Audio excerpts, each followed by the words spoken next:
वो कहते हैं ना कि ऐसे मायूसी नहीं फैलानी चाहिए कि तुम ये नहीं कर सकते हो, फलां ये नहीं कर सकता, कुछ नहीं कर सकता, ये नहीं बन सकता, वो नहीं बन सकता।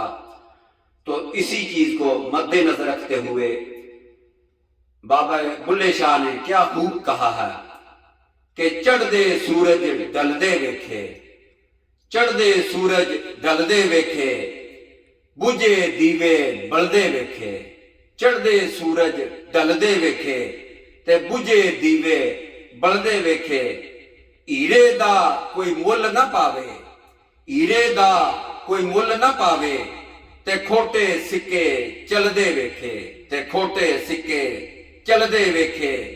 जिन्हां दा ना जग ते कोई, जिन्हां दा ना जग ते कोई, जिन्हां दा ना जग ते कोई, ओ भी पुत्तर पलदे वेखे, ओ भी पुत्तर पलदे वेखे।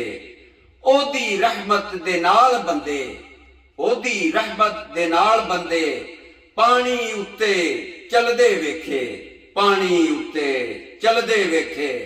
लोकी कहंदे दाल नहीं गलदी, लोकी कहंदे दाल नहीं गलदी, मैं ते पत्थर गलदे वेखे, मैं ते पत्थर गलदे वेखे। जिन्हां कदर ना कीती यार दी बुलिया, जिन्हां कदर ना कीती यार दी बुलिया, आठो खाली मलदे वेखे, आठो खाली मलदे वेखे।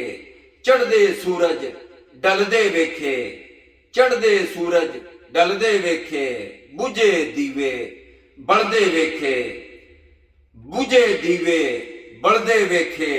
हीरे दा कोई मुल ना पावे, हीरे दा कोई मुल ना पावे, खोटे सिक्के चलदे वेखे, खोटे सिक्के चलदे वेखे।